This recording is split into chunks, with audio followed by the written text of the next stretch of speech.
Bienvenidos a nuestro estudio de los profetas menores. En esta lección discutiremos el libro de Habacuc. Habacuc vive y escribe en un tiempo posterior a la caída del imperio asirio. Este colapso resulta ser un escenario de buenas y malas noticias. La buena noticia es que el enemigo más odiado y violento de los israelitas ha desaparecido y nunca regresará. La mala noticia es que este enemigo ha sido reemplazado por los babilonios, quienes tienen planes violentos similares. Profetas como Isaías y Nahum le dicen al pueblo de Dios, no tienen que preocuparse por Asiria, y terminan teniendo razón. Pero Babilonia es otra historia. Cada profeta dedica gran parte de su tiempo transmitiendo un mensaje destinado a guiar al pueblo de su tiempo, ayudándolos a tomar decisiones sabias, independientemente de sus circunstancias. Sin embargo, Isaías es extremadamente claro sobre la futura cautividad babilónica. De hecho, toda la segunda mitad de Isaías apunta a la restauración de Dios de su pueblo de este exilio. Al igual que Jeremías, quien es conocido como el profeta llorón, Habacuc está lleno de emoción. Como resultado, sus profecías tienen mucho peso. Habacuc expresa frustración, confusión y horror. Estas emociones desesperadas se moldean en fe y humildad al final, cuando Habacuc logra encontrar gozo en el Señor, incluso en medio de un gran sufrimiento. Habacuc habla de manera clara e informal con Dios, incluso irreverente en ocasiones, pero no obstante, es un fuerte ejemplo de alguien que se somete al plan de Dios para Judá. En el libro de Habacuc vemos a un Dios increíblemente paciente con aquellos que tienen fe y un Dios que examina el corazón de las personas.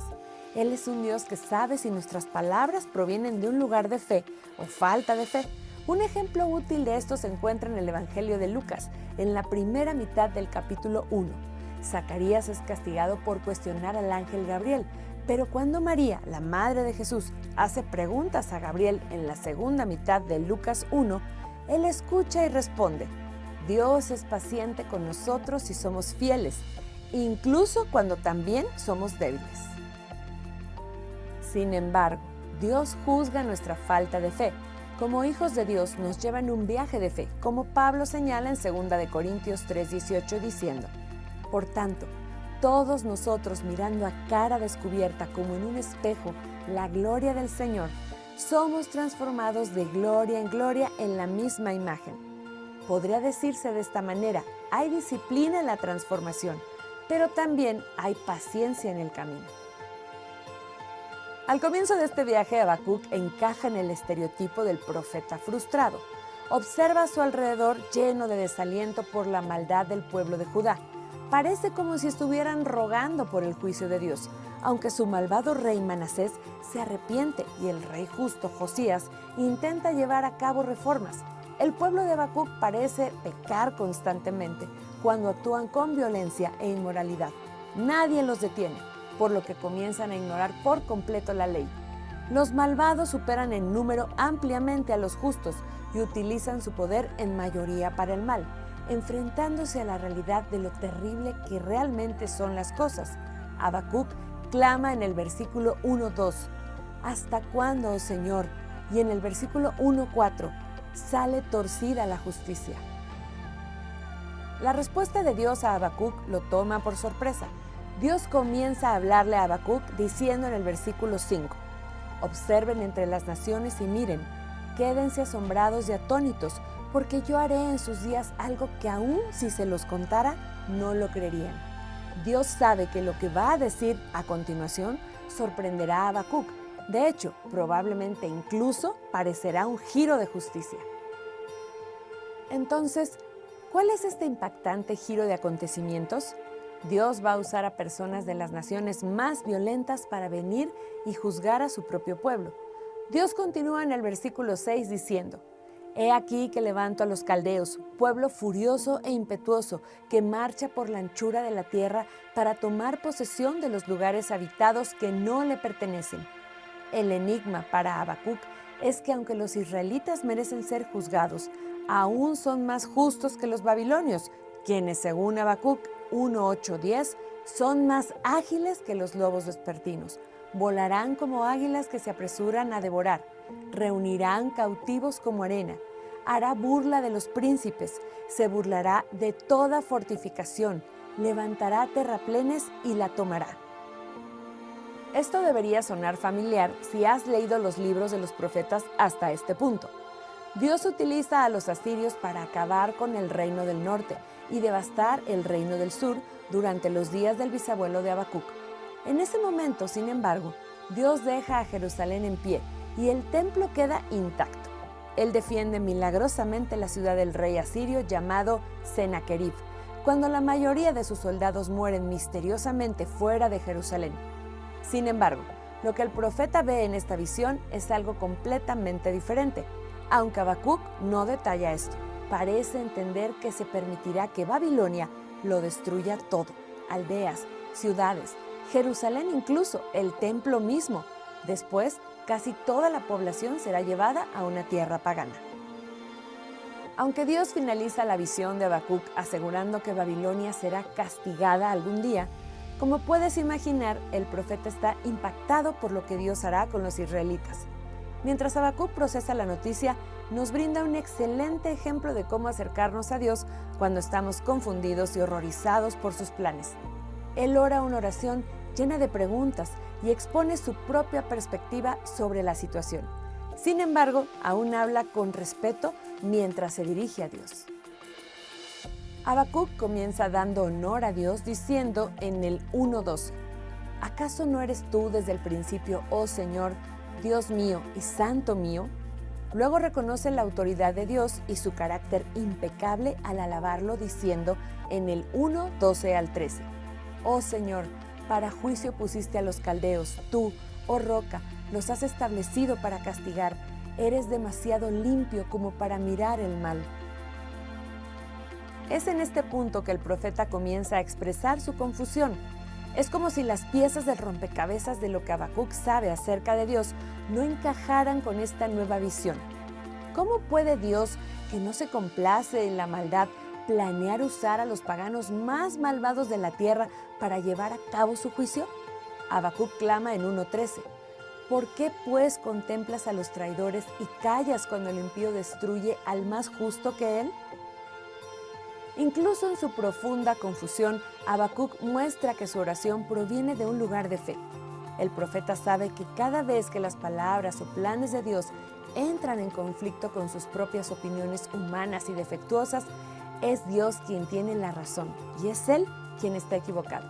El apóstol Pablo lo expresa de esta manera en Romanos 3:4: Sea Dios veraz aunque todo hombre sea mentiroso. Aunque Habacuc sabe que Dios tiene la razón en todas las cosas, todavía necesita que el Señor lo ayude a adoptar la perspectiva de Dios, por lo que se dice a sí mismo en Habacuc 2:1: Vigilaré para ver qué dirá y qué tiene que responder a mi queja. ¡Qué oración tan poderosa! Hay mucho sucediendo aquí, pero todo muestra que Habacuc desea ser sincero y fiel. Él está maravillado del Dios al que sirve, pero también teme lo que está por venir. Sabe que Dios tiene razón en todo, pero también se siente abrumado por todo ello. Se da cuenta de que necesita la ayuda de Dios para abrazar su plan con fe y paz, por lo que Habacuc realmente pide la corrección de Dios, al igual que el hombre cuyo hijo está poseído en Marcos 9, que clama: creo, ayuda a mi incredulidad. Habacuc está básicamente clamando: tienes razón en todo, Dios Santísimo, así que por favor corrígeme hasta que vea las cosas a tu manera. Esta es una oración de fe genuina. Después de su oración, Habacuc escribe en el 2:2: Entonces el Señor me respondió diciendo: escribe la visión y grábala claramente en tablas. Aquí hay una buena noticia: Dios siempre responde nuestras oraciones sinceras. ¿Estás confundido por el plan de Dios? Entonces debes orar una oración como la de Habacuc y Dios responderá. Él se revelará a ti y te ayudará a comprender su perspectiva divina, tal como lo hace con Habacuc a lo largo del resto del libro. A medida que Dios comienza a desplegar y explicar su plan para Habacuc, encontramos las líneas más famosas del libro en el capítulo 2, versículo 4, que dice: He aquí, aquel cuya alma no es recta dentro de sí está envanecido, pero el justo por su fe vivirá.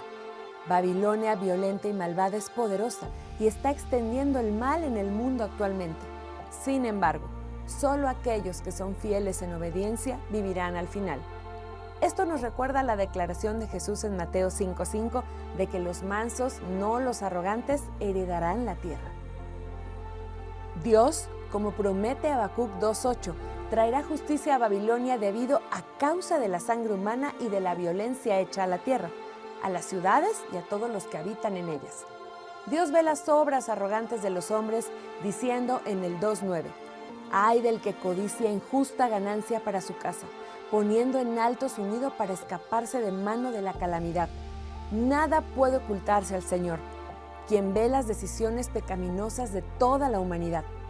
Habacuc declara en los versículos 2, 12 al 13, «Ay del que edifica la ciudad con sangre y del que establece la aldea con iniquidad. ¿Acaso esto no proviene del Señor de los ejércitos? Los pueblos habrán trabajado para el fuego y las naciones se habrán fatigado para nada». Nos gusta hacer planes y a veces esos planes hacen que Dios se ría, enseñándonos que lo que creemos que es un gran plan en realidad es vergonzoso. Habacuc 2:14 promete, «Porque la tierra estará llena del conocimiento de la gloria del Señor, como las aguas cubren el mar». Observa que no dice que la tierra será llena del conocimiento de lo que nosotros creemos que es mejor. A partir de eso, se nos da un buen consejo en Habacuc 2:20. «Pero el Señor está en su santo templo, calle delante de él toda la tierra».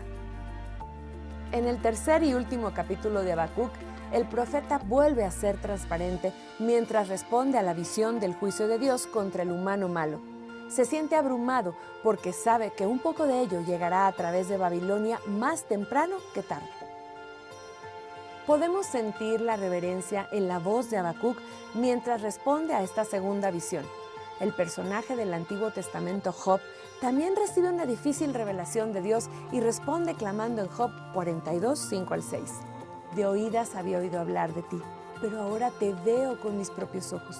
Por tanto, me retracto de lo que he dicho y me arrepiento en polvo y ceniza». De manera similar, Habacuc responde con reverencia y humildad, clamando, «Señor, he oído tu fama, me quedo admirado, oh Señor». A partir de aquí, el profeta escribe una majestuosa canción celebrando las obras pasadas de Dios, quien vino en gloria para juzgar el mal y liberó a su pueblo. Él espera que Dios pueda hacer estas cosas de nuevo, diciendo, «Oh Señor, aviva tu obra en medio de los años hazla conocer, en la ira, acuérdate de la misericordia». Al terminar su canción, Habacuc se ve abrumado por la tristeza ante lo que le sucederá a los israelitas y clama en el versículo 3:16, «Oí y se estremecieron mis entrañas, ante esa voz titubearon mis labios, penetró podredumbre en mis huesos y se estremecieron mis piernas. Gimo por el día de la angustia, cuando suba contra el pueblo el que nos invadirá con sus tropas». Habacuc sabe que la destrucción se acerca. Sin embargo, no está quebrantado. Su fe en Dios es firme y segura. Al concluir el libro, la fe de Habacuc se desborda en una canción final de alabanza, una que es conocida y poderosa. Al terminar esta lección, haz de esto también tu oración. Aunque la higuera no florezca, ni en las vides haya fruto, aunque falle el producto del olivo y los campos no produzcan alimento, aunque se acaben las ovejas del redil y no haya vacas en los establos, con todo yo me alegraré en el Señor y me gozaré en el Dios de mi salvación. El Señor Dios es mi fortaleza. Él hará mis pies como de venados y me hace andar sobre las alturas.